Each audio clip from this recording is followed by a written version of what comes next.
ঝিনাইদহের স্বনামধন্য শিক্ষা প্রতিষ্ঠান মর্নিং বেল চিলড্রেন একাডেমির আয়োজনে ফল উৎসব পালিত হয়েছে। আম, জাম, কাঁঠাল, লিচু, কলা, আনারস সহ বাংলাদেশের প্রায় ৪০ ধরনের ফল নিয়ে বিদ্যালয়ের শিক্ষক শিক্ষিকাবৃন্দ ৩টি স্টল দিয়ে এ উৎসব পালন করে। শনিবার মর্নিং বেল চিলড্রেন একাডেমি প্রাঙ্গণে এ ফল উৎসবের আয়োজন করা হয়। এই ফল উৎসবে অংশগ্রহণ করেন বিদ্যালয়ের শিক্ষক শিক্ষিকা, ছাত্রছাত্রী এবং অভিভাবকরা।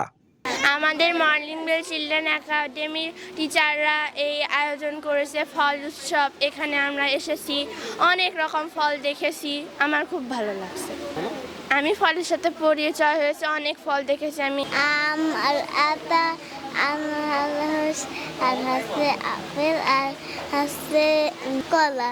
এ সময় অভিভাবকরা বলেন, প্রতিষ্ঠানের এই আয়োজনে আমাদের বাচ্চারা দেশীয় ফলের সাথে পরিচিত হচ্ছে এবং এর গুণাগুণ সম্পর্কে জানতে পারছে। বাচ্চারা এই উদ্যোগটা, আমি মনে করি লিটন স্যারের উদ্যোগটা অনেক ভালো হয়েছে। কারণ বাচ্চারা দেশীয় ফলের সঙ্গে পরিচিতি লাভ করছে। এমন অনেক ফল আছে যা আমরাই ভুলে গেছি, বিদেশি ফল খাইতে খাইতে আমরা দেশীয় ফলের কথা ভুলেই গিয়েছি। তো বাচ্চারা ছাড় যে উদ্যোগটা নিয়েছেন, দেশীয় ফল বিভিন্নভাবে বাচ্চাদের দেখাচ্ছেন, এতে বাচ্চারা এবং আমরা অভিভাবক হিসাবে আমরাও ফলগুলোর সঙ্গে পরিচিতি লাভ করছি এবং বাচ্চারাও ফলগুলোর সঙ্গে পরিচিতি লাভ করছে। এটা বাচ্চাদের জন্য অনেক ভালো হয়েছে, ওরা দেশীয় ফলগুলো ঠিকভাবে চিনতে পারছে। হ্যাঁ, মর্নিং বেল চিলড্রেন একাডেমি অনেক ভালো কাজ করে। বাস্তব উপকরণের মাধ্যমে বাচ্চাদের যে শিক্ষাগুলো দেয়, এগুলো আসলে আমার খুবই ভালো লাগে।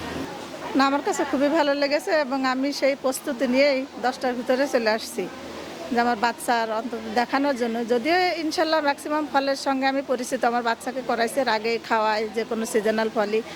তারপরেও তার খুব ভালো লেগেছে, আমার তো ভালো লেগেছে, সেজন্য আসছি। আর বিশেষ করে এখানকার প্রধান যিনি আমাদের শাহিনুর রহমান লিটন স্যার, উনি সবসময়ই দেখেছে আমি খুবই এসব বিষয়ে অ্যাক্টিভ, সকল কাজেই। এছাড়া বিভিন্ন রকম যেসব আয়োজনের ব্যবস্থা করা হয়, একটু ব্যতিক্রম ধর্মী আর কি, ভালো লাগা। আর এই ফল উৎসবটা আসলেও দরকার। আমাদের বাচ্চারা যেমন, অনেক বাচ্চা দেখি জামটাকে সে আঙুর মনে করতেছে, আসলে দেশীয় যে ফল এটা অনেকে কিন্তু চেনেই না। কিন্তু উৎসবের মাধ্যমে অনেক বাচ্চার এটা জানার একটা সুযোগ হয়ে যাচ্ছে। এটা আমাদের জন্য বাঙালি হিসেবে আমাদের কালচারের সঙ্গে একটা প্রয়োজন আছে এগুলো। প্রতিষ্ঠানটির পরিচালক শাহিনুর লিটনের সাথে কথা বললে তিনি জানান, আমাদের এই নতুন প্রজন্মের ছাত্রছাত্রী এবং নতুন প্রজন্মের বাচ্চারা দেশীয় ফল সম্পর্কে পরিচিত না। তাদের পরিচয় করিয়ে দিতে এবং ফলের গুণাগুণ সম্পর্কে জানাতে আমাদের বিদ্যালয়ে এমন আয়োজন করেছি। এখন চলছে মধু মাস, অর্থাৎ আমাদের দেশে জ্যৈষ্ঠ মাসকে মধু মাস বলা হয়। এই মাসেই বিশেষ করে দেশীয় ফলের সমাহার ঘটে বেশি।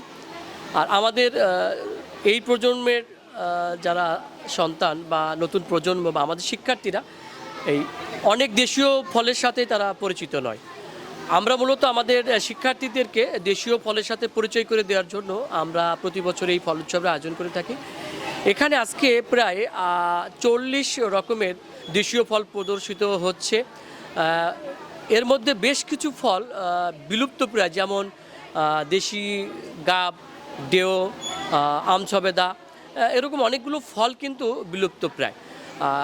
আমরা প্রতি বছর আমাদের শিক্ষার্থীদের মাঝে দেশীয় ফলের সাথে পরিচয় করে দেওয়ার জন্যই মূলত এই ফল উৎসবের আয়োজন করে থাকি। আমাদের অবশ্যই আপনারা জানেন যে আমরা সারা বছর আমরা ক্লাসে পাঠদানের পাশাপাশি জাতীয় দিবস উদযাপন এবং দেশীয় কৃষ্টি কালচার সংস্কৃতিকে আমরা তুলে ধরার চেষ্টা করি শিক্ষার্থীদের মাঝে। তারই অংশ এই ফল উৎসব। আমরা অবশ্যই প্রতি বছর আবহাওয়া অনুকূলে থাকলে অবশ্যই প্রতি বছর আমরা এই ফল উৎসবটি চলমান রাখতে চাই।